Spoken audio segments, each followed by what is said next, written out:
Hello again, it's Lock Noob, and here we have an IFAM ST50 padlock.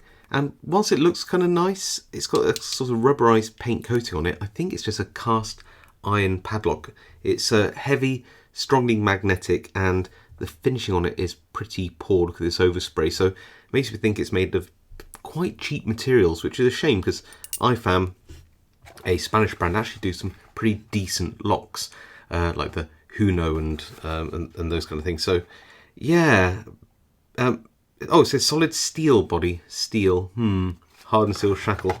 Still feels like cast iron, but it is very, very heavy. And can you hear that? All those kind of like that springiness, it just feels cheap. Clearly it can be shimmed, it's not a ball bearing mechanism. So this must be a relatively cheap padlock, and maybe not sold as a premium one of the IFAM range. One of the things you might notice is it does have this very, very, very open keyway, a bit like an American lock, and I thought to myself, well,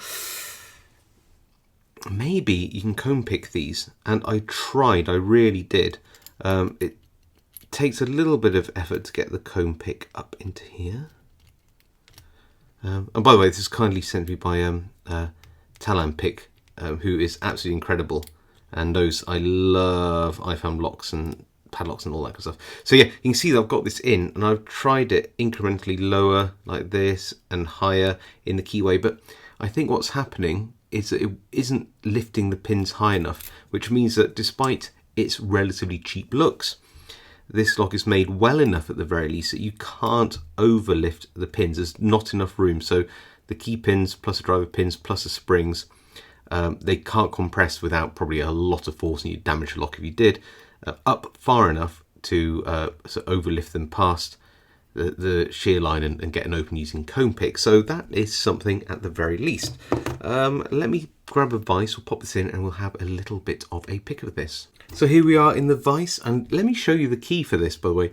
So it's 6 pins, 1, 2, 3, 4, 5, 6, but how extreme is that? It goes from like a highest cut, maximum cut, to lowest, and highest to sort of like medium, then highest again, then lowest, maximum cut. So very strange bitting on this one, I have to say. But let's have a pick. So bit of top of the keyway tension, bit of bent wiper blade, and a deep monkey paw, because this is so wide I can get a 25 thousandths hook down here, no problem. So nothing on pin 6 there, little click on 5, wasn't happy with that though, back through, pin 1 here, and a nice click off 1. Okay, so where are we? So 5 there, nothing on 4, 3 here, good. So nothing on 6, 5, and we are open.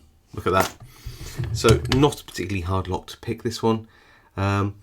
It holds up quite well to raking, but whilst it has some spool pins in, it's really not all that. But nevertheless, a fun lock to have, a very nice looking lock, I have to say, and certainly as a picker, we like all locks really, don't we? Anyway, hope you enjoyed that video. I really enjoyed picking this. Thanks to Pick for sending it my way. Thank you all for watching. If you have any comments, leave them below. If you like this video, leave a like. If you haven't subscribed, now's a great time to do so, and I'll see you all next time.